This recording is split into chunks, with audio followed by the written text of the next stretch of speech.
Hello student, तो कैसे हैं आप लोग। आई होप आप सभी अच्छे होंगे। और आज की इस वीडियो में हम स्टार्ट करेंगे क्लास 10th का ज्योमेट्री का chapter number 3, that is your circle. इसके पहले मैंने आपको सर्कल का प्रैक्टिस सेट 3.1 कराया था और पूरा का पूरा प्रैक्टिस सेट करा दिया विद थियरम के साथ, बराबर। और आज की इस वीडियो में हम स्टार्ट करेंगे प्रैक्टिस सेट 3.3। अब आप बोलेंगे सर प्रैक्टिस सेट 3.2 किधर है। नॉर्मली मैंने 3.2 पहले अपलोड नहीं किया because it's a very simple practice set है, बहुत ही छोटा सा प्रैक्टिस सेट है और बहुत ही सस्ता प्रैक्टिस सेट है। प्रैक्टिस सेट 3.3, 3.4 और 3.5 ये सारे डिफिकल्ट प्रैक्टिस सेट है, बराबर।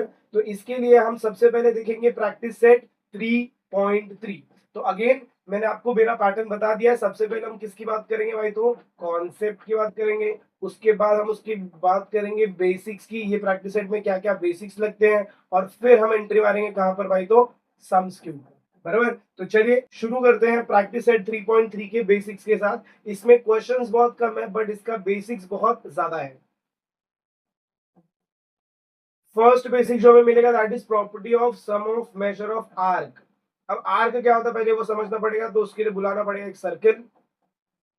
देखिए ये point A, point B, point C and point D. एक और ले लो पॉइंट ई, ठीक है, ये दिख रहा है। अब इसके अंदर अगर मैं ए से बी जाता हूं, सिर्फ इतना सेक्शन देखता हूं ए टू बी, बराबर। तो ये मेरा सर्कल है, क्या है, सर्कल। और सर्कल का एक पार्ट अगर मैं ऐसे निकालता हूं तो इसको हम बोलते हैं आर्क। क्या बोलेंगे भाई, तो आर्क बोलेंगे। अब आपको समझ में आया कि आर्क क्या होता है। इसका मतलब आर्क जो मेरा है, arc is a part of circle. ये क्या है, सर्कल का एक हिस्सा है, एक पार्ट है। तो अब देखो ये जो मेरे पास सर्कल है, मैंने इसको कितने पार्ट्स में डिवाइड किया है। This is first arc, this is second arc, this is third arc, this is fourth and this is fifth. मतलब मैंने टोटल एक सर्कल को 5 डिफरेंट आर्क्स में डिवाइड कर दिया। अब इसका प्रॉपर्टी कितना बेस्ट है वो मैं आपको बताऊं। देखो यहाँ पर आर्क, इसका नाम क्या लिखेंगे, हम यहाँ पर लिखेंगे आर्क ए बी। ये क्या हो जाएगा, आर्क ए बी। ये क्या हो जाएगा, मेरा आर्क बी सी हो जाएगा। ये हो जाएगा मेरा आर्क डी सी। तो अगर मैं यहाँ पर स्टेटमेंट लिखता हूँ arc A B plus arc B C plus arc C D plus arc DE plus arc A E. अगर मैं सारे आर्क को ऐड करूं तो इसका सम जो मेजर मिलेगा वो मेरे को कितना मिलेगा, 360 डिग्री मिलेगा। क्या मिलेगा, 360 डिग्री। चलिए नेक्स्ट पैटर्न देखेंगे। यहाँ पर भी सेम है, property of sum of measure of arc. अब इसके अंदर प्रॉपर्टी के बारे में पूरा बताया। अगेन सर्कल, देखो यहाँ पर मुझे क्या दे दिया, आर्क की जगह एक एंगल दिया है, इसे हम बोलते हैं माइनर आर्क। माइनर आर्क का मतलब क्या हो गया, देखो ये जो एंगल है, इस एंगल को मैं बोलता हूँ सेंट्रल एंगल। क्या बोलता हूँ भाई, तो सेंट्रल, क्योंकि ये सेंटर में है। किधर है, सेंटर में। और ये जो मेरा सेंट्रल एंगल है, ये जितना आर्क बना रहा है, ये दिख रहा है, ये पूरा का पूरा आर्क, ये छोटा है। क्यों, क्योंकि यहां पर है बड़ा वाला आर्क। देखो बड़ा वाला आर्क इधर दिख रहा है, दिस इज बिगर आर्क। इसको हम बोलेंगे मेजर आर्क। क्या बोलेंगे इसको, मेजर आर्क। तो ये जो बना है ये मेरा कौन सा हो जाएगा, माइनर आर्क। क्या हो जाएगा भाई, तो माइनर आर्क। अब चलिए इसका डेफिनेशन देख लेते हैं। The measure of minor arc is the measure of it central angle. मतलब क्या कि अगर सपोज मेरा सेंट्रल एंगल है, क्या बोला मैंने, अगर मेरा सेंट्रल एंगल सपोज यहाँ पर 70 डिग्री है, तो ये जो मेरा माइनर आर्क दिख रहा है इसका मेजर भी कितना रहेगा, 70 डिग्री। इसका भी मेजर कितना रहेगा भाई, तो 70 डिग्री। और अगर मेरे को ये मेजर आर्क निकालना है तो मुझे क्या करना पड़ेगा, 360 डिग्री में से 70 को माइनस, क्योंकि ये पूरा सर्कल मेरा कितना है 360, उसमें से ये 70 है, तो जो बचा हुआ रहेगा वो मेरा क्या हो जाएगा, 360 माइनस 70। वापिस एक बार पूरा पैटर्न हम देख लेते हैं। मैंने आपको क्या बोला कि ये वाला जो पार्ट है इसको हम क्या बोलते हैं, माइनर आर्क। और माइनर आर्क हमेशा इसके इक्वल रहता है, इसको हम क्या बोलते हैं, सेंट्रल एंगल। क्या बोलेंगे इसको हम, सेंट्रल एंगल। तो अगर सपोज सेंट्रल एंगल मेरा 70 डिग्री है तो मेरा माइनर आर्क भी कितना हो जाएगा, 70 डिग्री, बराबर। और एक फॉर्मूला रहता है मेजर आर्क, मेजर, ये आगे मैं बताऊंगा, major arc plus minor arc is equal to, complete circle बनाता है, कंप्लीट सर्कल होता है 360। तो मेरे को माइनर आर का वैल्यू कितना दिया भाई, तो 70 गिवन है। तो माइनर आर की जगह यहाँ पर मैं क्या लिख दूंगा, 70, और इसको 360 से माइनस करूंगा तो मुझे मेरा मेजर आर, मतलब मुझे ये वाले वैल्यूज मिल जाएंगे। आई होप आपको समझ में आया मैंने क्या क्या बताया अभी तक। अब चलिए हम मेजर आर का डेफिनेशन देख लेते हैं। देखो ये हमारा क्या है, मेजर आर्क, इसका definition, measure of major arc is equal to 360 degree minus corresponding of its minor arc. ये यही फॉर्मूला है, सिर्फ इसमें क्या किया, मेजर आर्क को अलग रखा और ये माइनर आर्क को इस साइड लेकर गया, तो फॉर्मूला क्या लिखा, 360 degree minus corresponding minor arc. इतना प्रॉपर्टी सबको समझ में आया। हमने सेंट्रल एंगल बात किया, हमने माइनर आर्क बात किया, हमने मेजर आर्क बात किया, हमने फॉर्मूला देखा, major arc plus minor arc is equal to 360 degree. ये पूरा फॉर्मूला आपको, पूरा पैटर्न आपको याद रखना है। नेक्स्ट मूव करते हैं नेक्स्ट टॉपिक पर। अब आता है property of chord and arc. Chord और आर्क का बात करेंगे। चलिए सबसे पहले सर्कल, अच्छा ये होता है हमारा कॉर्ड। देखो कॉर्ड क्या होता है, कॉर्ड क्या रहता है हमारा, a line that touches the circle in 2 points. ये एक ऐसी लाइन जो सर्कल को कितने पॉइंट्स पे टच कर रही है भाई, तो 2 पॉइंट पे टच कर रही है, उसको हम क्या बोलेंगे, कॉर्ड बोलेंगे। लेकिन याद रखना वो सेंटर से पास नहीं कर रही। कॉर्ड सेंटर से भी पास करता है, बट जो कॉर्ड सेंटर से पास करता है उसे हम बोलते हैं डायामीटर। क्या बोलते हैं, डायामीटर। इससे एक स्टेटमेंट यूज होता है, diameter is the longest chord. Diameter is the longest chord, याद रखना, ये एक स्टेटमेंट कभी कभार एग्जाम में पूछ लेंगे। चलिए अब मैं आपको प्रॉपर्टी बताता हूं। अब इसमें ना 2 प्रॉपर्टी है। सबसे पहला तो दिया है मुझे कॉर्ड, और फिर मुझे क्या दिया है, आर्क। कॉर्ड और आर्क। अब अगर मेरे कॉर्ड्स इक्वल है, याद रखना, अगर कॉर्ड इक्वल है, कॉर्ड इक्वल है, तो मेरे, तो आर्क भी इक्वल होगा। ये मैंने अभी किसका बात किया, कॉर्ड का। अगर मुझे कॉर्ड इक्वल दिया हुआ है तो मेरा आर्क भी क्या होगा, इक्वल होगा। इतना समझ में आया क्या बोला, इस स्टेटमेंट का स्क्रीनशॉट लो। इसका मतलब क्या हो गया कि यहां पर अगर मुझे स्टेटमेंट में ऐसा दिया है, chord A B is congruent to chord C D. अगर कॉर्ड्स इक्वल है तो मैं क्या लिख दूंगा, देयरफॉर कॉर्ड मतलब ये दोनों वैल्यूज मेरे इक्वल है, तो आर्क कौन सा, माइनर आर्क लेंगे, तो आर्क ए बी, ये जो आर्क दिख रहा है और यहाँ पर ये जो आर्क सी डी दिख रहा है, ये भी क्या रहेगा भाई, आपस में इक्वल रहेगा। मतलब मैं यहाँ पर क्या स्टेटमेंट लिखूंगा, arc A B is congruent to arc C D. और इसी का वाइसा वर्सा। वाइसा वर्सा मतलब क्या, अब सपोज अगर मेरे को आर्क क्या दिया है, आर्क इक्वल दिया हुआ है, गिवन है, ये गिवन में रहना चाहिए, तो मेरा कॉर्ड भी क्या हो जाएगा भाई, तो कॉर्ड भी क्या होगा, कॉर्ड भी इक्वल होगा, कॉर्ड भी इक्वल होगा। यहां तक सबको क्लियर है, क्या क्या बात किया हमने। चलो एक बार वापस बता दो फटाफट, कॉर्ड और आर का प्रॉपर्टी क्या है। सबसे पहले हम कॉर्ड की बात करते हैं। अगर कॉर्ड इक्वल है तो और क्या इक्वल होगा, तो आर्क भी इक्वल होगा, याद रखना। और इसका उल्टा, आर्क, अगर मुझे आर्क कॉन्ग्रुएंट दिया तो हम क्या लिखेंगे, अगर आर्क कॉन्ग्रुएंट है तो कॉर्ड भी इक्वल होगा। याद रखना ये सब शॉर्टकट है, इसको हम बोलते हैं हैशटैग हिंट, जो कि आपको सिर्फ इसी चैनल पर मिलेगा। अब इसके बाद तुम इस प्रैक्टिस सेट के कोई भी क्वेश्चन कर सकते हो, या फिर कॉर्ड आर्क या फिर मेजर आर्क माइनर आर्क के कोई भी क्वेश्चन, प्रॉब्लम से उठाओ, कुछ भी उठाओ, तुमको ये सारे प्रॉपर्टीज याद है तो तुम कोई भी क्वेश्चन सॉल्व कर सकते हो। तो चलिए आगे का पैटर्न देखते हैं। अब आते हैं हम डायरेक्ट प्रैक्टिस सेट 3.3, और प्रैक्टिस सेट 3.3 में फर्स्ट क्वेश्चन, सर्कल है, सर्कल का सेंटर सी दिया है, यहां से एक लाइन ड्रॉ करी है उस जिसे हम बोलेंगे रेडियस, एक और लाइन ड्रॉ किया है जिसे हम बोलेंगे सीई, एक सीडी हो गया, एक सीई हो गया, उसके बाद मुझे दिया है सीएफ और एक दिया है मुझे सीजी। बराबर। अब ये क्वेश्चन आपके सामने क्या बोला, देखो, इन the figure 3.37 point G D E F R concyclic points. अच्छा मैं आपको कॉन्साइक्लिक का मतलब बता दूं, कॉन्साइक्लिक मतलब ऐसे पॉइंट जो सारे के सारे पॉइंट कहां पर लाई कर रहे हैं, सर्कल के ऊपर lie of a circle with centre C, angle ECF हमें गिवन है, और मेजर आर्क दिया हुआ है, और हमें ये सब ढूंढने के लिए बोला है। तो चलिए सबसे पहले मार्क करते हैं ईसीएफ। ईसीएफ डायग्राम में मार्क करेंगे तो इसका वैल्यू मुझे कितना दे दिया भाई, तो 70 डिग्री। और मुझे मेजर आर्क डीजीएफ, डीजीएफ मतलब मुझे यहां से लेकर यहां तक के आर्क का वैल्यू दिया कितना, 200 डिग्री। और मुझे ढूंढने को क्या बोला, मुझे बोला भाई मेजर आर्क डीई ढूंढो, डीई मतलब ये वाला वैल्यू ढूंढो, और फिर डीईएफ मतलब ये पूरा ढूंढो। चलो स्टार्ट करते हैं। सबसे पहले आप हेडिंग डालेंगे गिवन। गिवन में आपको ये जो जो दिख रहा है वो सब लिखने का। फिर टू फाइंड, उसमें भी यहाँ पर देखो फाइंड के आगे जो दो स्टेटमेंट है वो इधर लिखने का, बराबर। तो अभी मैं ये जरा हटा देता हूँ, गिवन टू फाइंड आपका काम रहेगा लिखना। हम डायरेक्ट कहाँ से शुरू करते हैं, सॉल्यूशंस। चलिए स्टार्ट करता हूँ मैं सॉल्यूशन से। सबका ध्यान इधर रहेगा भाई, इधर उधर मत देखो। क्वेश्चन सॉल्व कर रहे हो तो पहले पूरे फोकस से क्वेश्चन को सॉल्व कर लो, उसके बाद फिर जिधर ध्यान देना उधर ध्यान दो। क्या बोला मैंने, सोल्यूशन। तो सबसे पहले आप लिखेंगे measure angle E C F is equal to 70 degree given है, बराबर।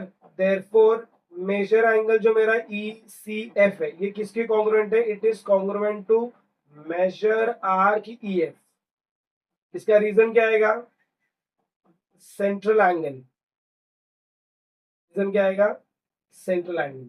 तो अब बताओ ईसीएफ का वैल्यू मुझे 70 दिया, तो मेजर आर्क ईएफ भी कितना हो जाएगा, 70। तो आप यहाँ पर क्या लिखेंगे, therefore measure arc EF is equal to कितना हो जाएगा भाई, तो 70 डिग्री। ये हो गया आपका फर्स्ट स्टेटमेंट।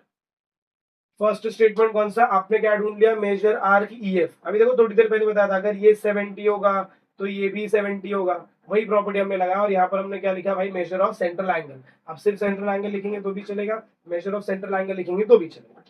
अब इसके बाद हमें ये ढूंढना है डीईएफ। क्या ढूंढना है भाई, डीईएफ। पर डीईएफ ढूंढने के लिए इसका स्क्रीनशॉट ले लो फटाफट। देखो इसका वैल्यू हमें कितना दिया है, 70 डिग्री, और ये भी कितना हो गया, 70 डिग्री। अब हमें, और इसका हमें वैल्यू दिया है 200। अब अगर मुझे डीई मिलेगा तभी तो मेरे को डीईएफ मिलेगा। तो हम डीई कैसे ढूंढेंगे, ध्यान से सुनो। सोल्यूशन, फर्स्ट स्टेटमेंट हमने क्या निकाला था अभी, मेजर आर्क। डीई का वैल्यू हमने कितना निकाला भाई, तो 70 डिग्री। इसको पुट अप करोगे स्टेटमेंट 1, बराबर।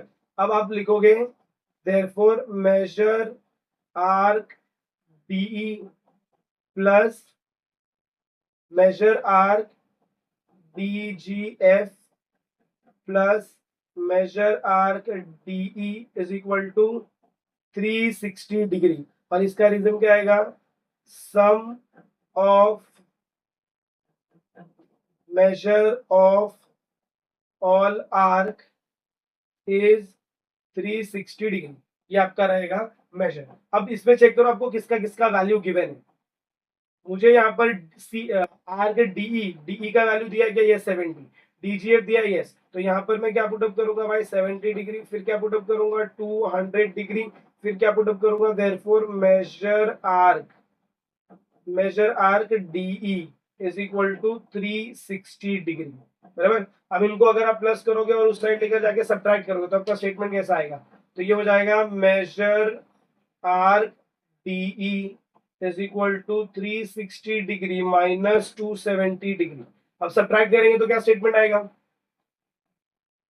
सब्ट्रैक्ट करोगे तो क्या आएगा, therefore measure arc DE is equal to 360 degree minus 270 degree. चलिए सब्ट्रैक्ट करिए तो ये आपका वैल्यू कितना हो जाएगा, 90 डिग्री।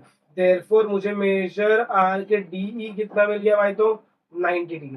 अब मुझे क्या करना है, मुझे ढूंढना है major arc DEF.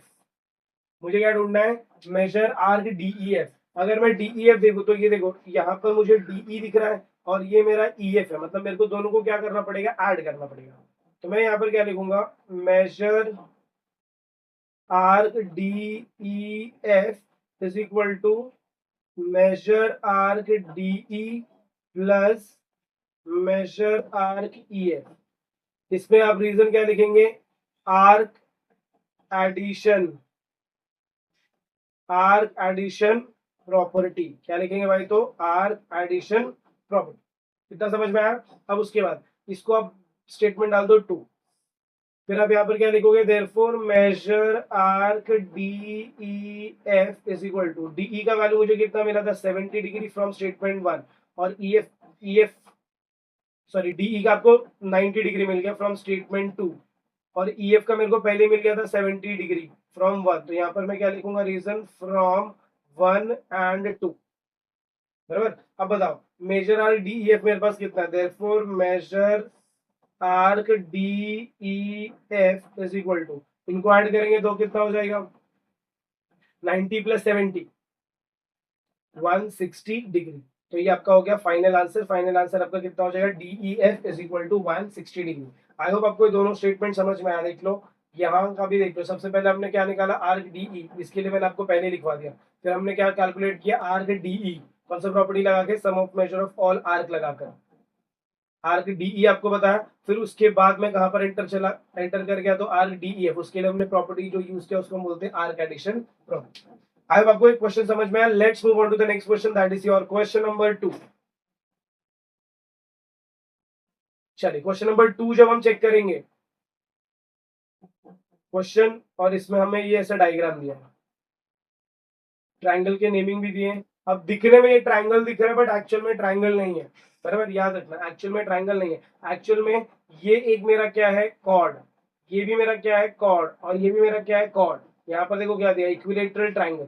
Equilateral triangle का मतलब क्या है, ये सारे साइड्स इक्वल है, मतलब ये सारे कॉर्ड क्या है, इक्वल। और मैंने आपको बताया था अगर कॉर्ड इक्वल है तो आर्क भी क्या होगा, इक्वल होगा। बस हो गया खत्म, इसी यही तो आपके क्वेश्चन का आंसर है। फर्स्ट क्वेश्चन देख लो, उसमें वही बोला कि सारे आर्कों को क्या करो, इक्वल करो। चलिए, तो सबसे पहले मैं क्या लिखूंगा, सोल्यूशन। मैं सोल्यूशन में क्या लिखूंगा, triangle QRS is an equilateral triangle. ये क्या है मेरा, इक्विलैटरल ट्रायंगल।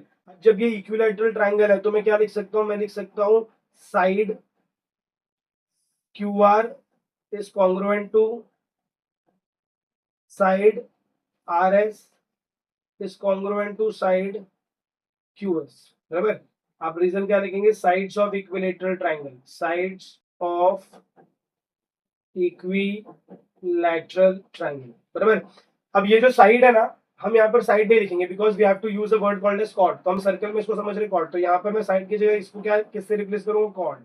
तो मैं लिखूंगा cord QR is congruent to chord RS is congruent to chord QS। अब सारे के सारे कॉर्ड्स मेरे क्या हो गए, इक्वल हो गए। देयरफॉर हम प्रॉपर्टी कौन सा लगाएंगे भाई, तो कौन सा प्रॉपर्टी लगाएंगे, कॉन्ग्रुएंट कॉर्ड्स। देखो मैं प्रॉपर्टी लिख के देता हूँ। इसका मतलब अगर कॉर्ड इक्वल है तो आर्क भी क्या होगा, इक्वल। तो हम क्या लिखेंगे, arc QR is congruent to arc RS is congruent to arc QS। ये हो गया हमारा फर्स्ट स्टेटमेंट, प्रूफ हो गया। और इसकी जगह हम रीजन क्या लिखेंगे, कॉन्ग्रुएंट कॉर्ड्स, या फिर आप ऐसे लिख सकते हो, congruent chords make congruent arc, ऐसा लिख सकते हो। या फिर इसके लिए ना स्टेटमेंट ये वाला जो मैंने अभी आपको बताया था।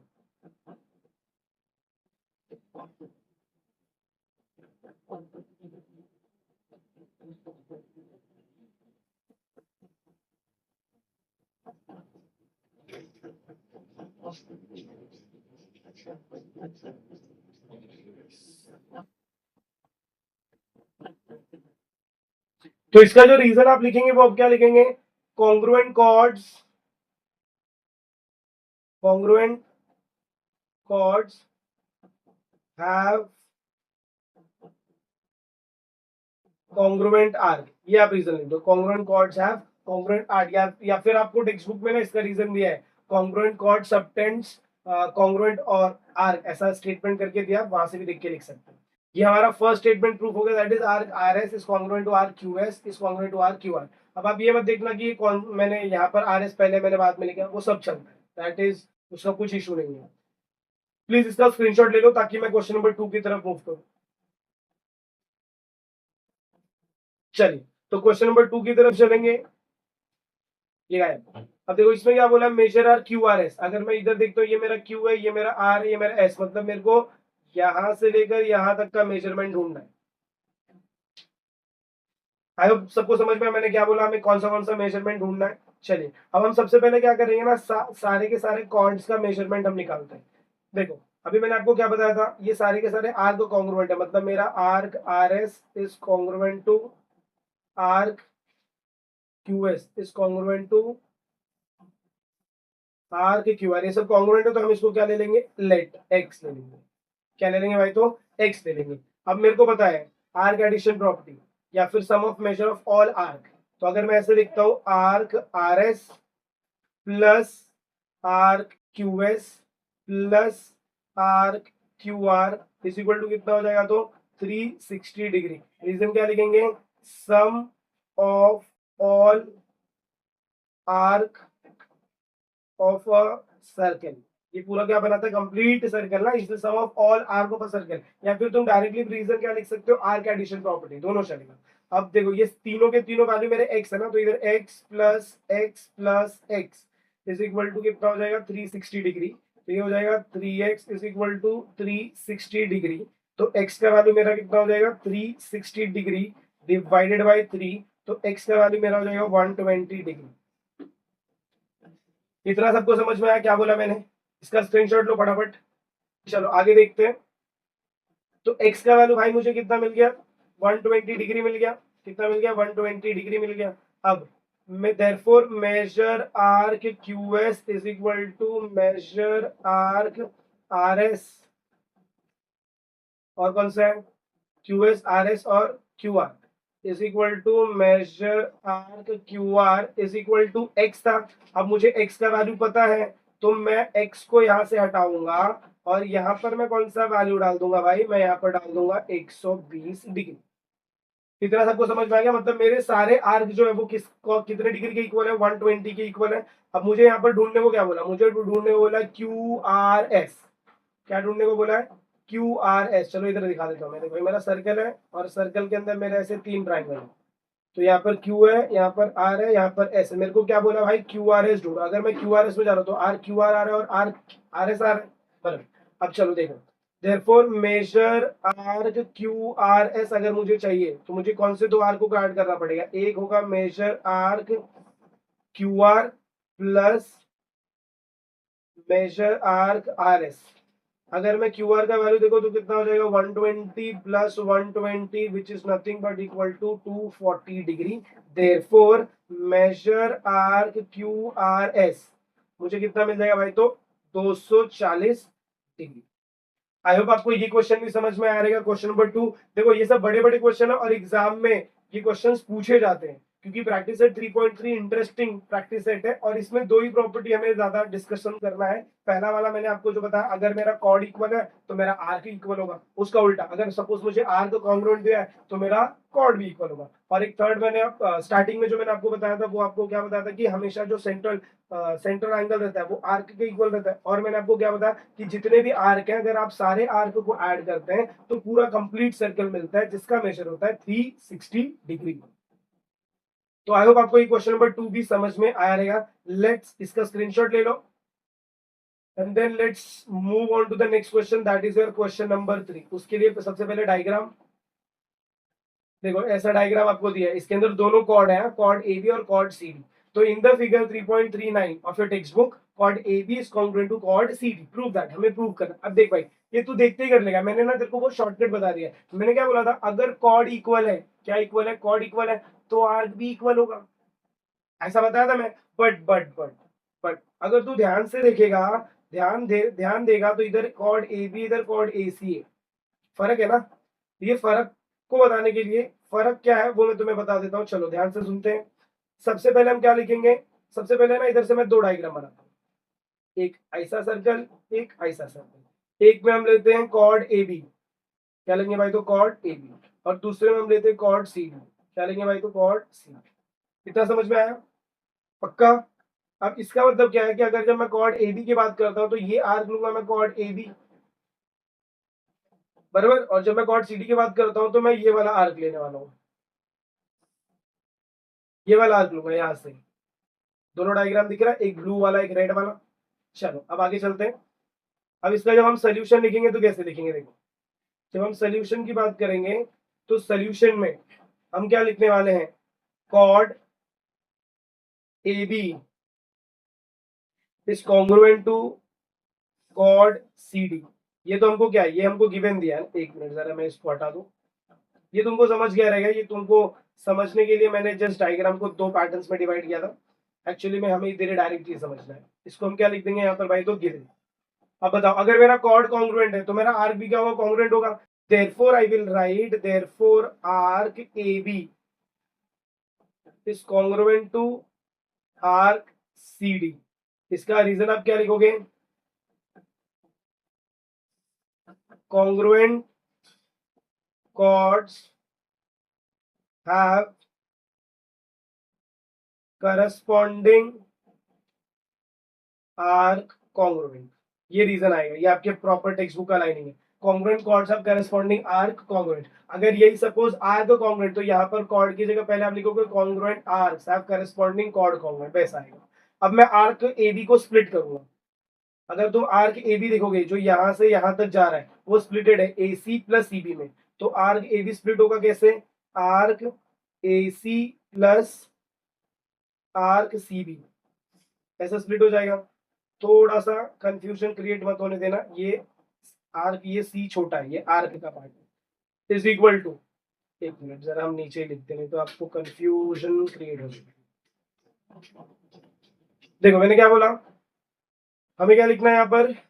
आर्क AB को हम स्प्लिट करेंगे किसमें? दो पार्ट्स में. तो मैं पहले लिखूंगा आर्क AC फिर प्लस आर्क CB, बराबर, is equal to arc CD को हम कैसे लिखेंगे? अब आर्क CD को लिखेंगे arc CB plus arc BD.